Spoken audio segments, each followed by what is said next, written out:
ಇದೆ. ದುಬೈನಲ್ಲಿ ಸಾಯಿ ನಾವೆಲ್ಲ ಹೋಗಿದ್ದೀವಿ, ಅಧ್ಯಯನಕ್ಕೆ ಹೋಗಿದ್ದೇವೆ.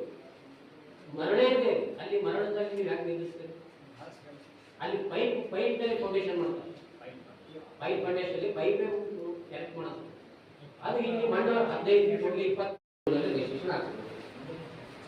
ಫಸ್ಟ್ ಇಂಜಿನಿಯರ್ ಯಾರು ಟೆಕ್ನಿಕಲಿ ಅವ್ರು ರಿಜಿಸ್ಟ್ರೇಷನ್ ಮಾಡಿದ್ಮೇಲೆ ಮಹಾನಗರ ಪಾಲಿಕೆಯಲ್ಲಿ ಅಂಥವ್ರಿಗೆ ಮಾತ್ರ ಪರ್ಮಿಷನ್ಗೆ ಅವಕಾಶ ಕೊಡ್ತಾರೆ. First point.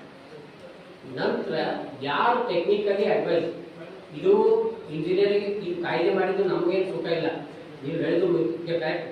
ಯಾಕೆ ಅಂತಿಕೊಳ್ಳಿ, ನಿಮ್ಗಿಂತ ರೆಸ್ಪಾನ್ಸಿಬಿಲಿಟಿ ನಮ್ಗೆ ಜಾಸ್ತಿ ಇದೆ. ಯಾಕೆ ಅಂತಿಕೊಳ್ಳಿ, ನೀವು ಹೇಳಿದ ಕರೆಕ್ಟ್ ಎಷ್ಟು ಟೈಮ್ ಇರ್ತಾನ, ಎಷ್ಟು ಟೈಮ್ ಕೊಡ್ತಾನ ಅನ್ನೋದು ಕರೆಕ್ಟ್.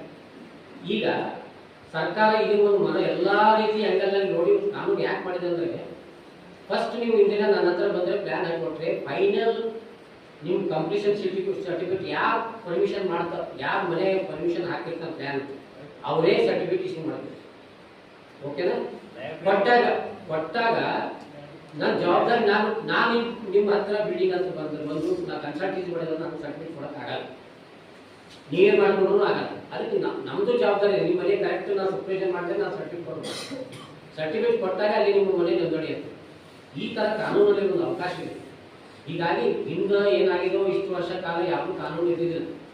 ಈ ಕಾನೂನು ಆಗಿದ್ದರಿಂದ ಎಲ್ಲ ನಮ್ಮ ನಿಮ್ಮಗಳು ಎಲ್ಲರಿಗೂ ಒಳ್ಳೆಯದಾಗಿದೆ. ಈಗ ಈ ಥರ ಮಾಡೋದ್ರಿಂದ ಇಂಜಿನಿಯರ್ ಇದ್ದರೆ ಇಂಜಿನಿಯರ್ ಮಾತ್ರ ಇದೆ.